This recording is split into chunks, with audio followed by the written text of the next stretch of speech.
Hello there, kia ora.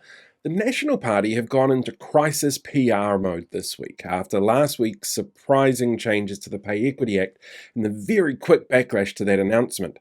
Not that they're going to admit it, but what we've seen from the party over the past few days has been textbook crisis comms, and it comes from National because, well, they recognise that this looks like an ACT Party change that's going to damage them for allowing it to go ahead, like the Treaty Principles Bill or the Regulatory Standards Bill. But they can't say it's damaging because that's not how supportive coalition partners work together when the big partner is beholden to the brash, unpopular, and disingenuous smaller partner to retain power. Doesn't stop the smaller partner going out and going, yeah, nah, that's not what we're doing. But, the big party's trying to look respectable here. So, how do we know that this is crisis comms then?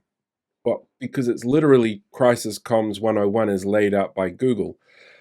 First step here is to identify the risk that's at hand. In the House, opposition MPs oppose things, so it's not always easy to get a sense of how something's been received by the public, especially when the bill in question was landed as a surprise and didn't go through the select committee process or any kind of public consultation.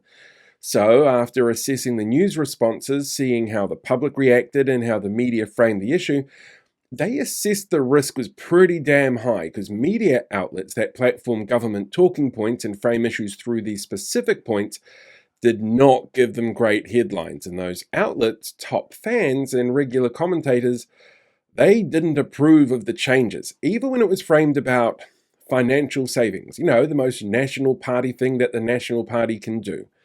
The next step, though, in crisis comms is to identify the key messaging that you want to put out there to get things under control. This is done by looking at the overarching messaging that's out there and trying to find a way to spin it that the messaging is wrong, which in this case was to argue that equal pay was still in place and that equal pay laws haven't changed. Equal pay is when two people do the same job, and the law stops an organization from offering a man more money than a woman for that particular job. Pay equity, which is what this was about, is when you look at what that role entails, finding comparable roles and elements within those roles and seeing if one dominated by men are paid more than the ones dominated by women, like customer service roles in banking, which are dominated by men, and customer service roles in libraries, which are dominated by women.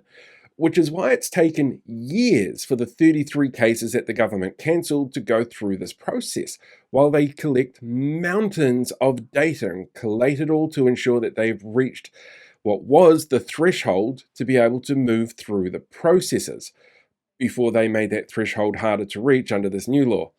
After working out what the messaging is, then the question is, how are you going to deliver it? What channels do you put it out on? Now, you may have noticed over the weekend there was a bit of a void there of media appearances by members of the coalition while they kind of went to ground. They focused on a social media first strategy with posts in their messaging.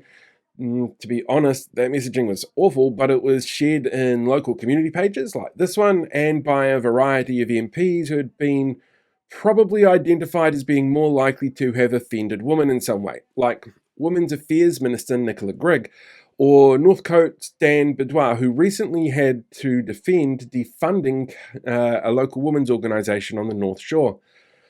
Then the plan was to distract and detract. Almost every National MP focused on messaging around repeating the failed car-crushing boy racer laws over the weekend that failed last time that they were used, but is really popular with their older conservative base of voters, which gave the crisis team time to plan for Monday comms.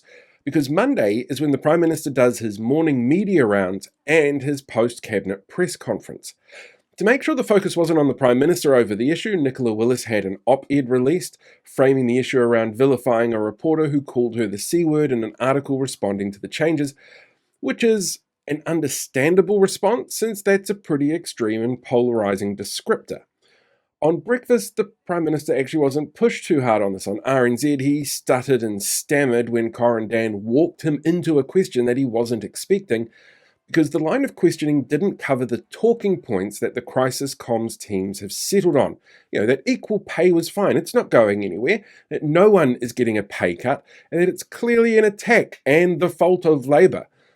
This was, of course, undermined by the fact that it's not equal pay that's the issue, that it's not cutting pay, but will be a setback on equitable pay by a decade for some workforces. That National have been in charge of the purse strings for over a year now, coming up on their second budget, and, ACT is already claiming that this was all about money. And through it all, people are staying focused on the issues. Comment sections under their Boy Racer posts are full of people calling them out. Comments under mainstream media posts about the media rounds and post-cab conferences are calling them out.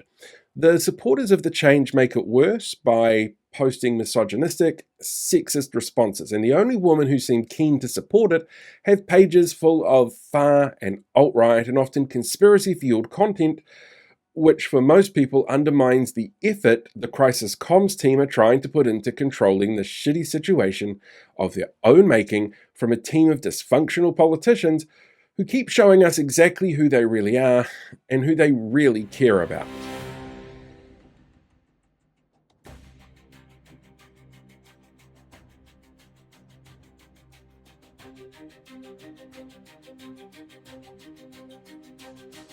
Hey, thanks for checking out today's video. Make sure you like, share, subscribe so you get more updates as we go along and deal with these guys for the rest of the year.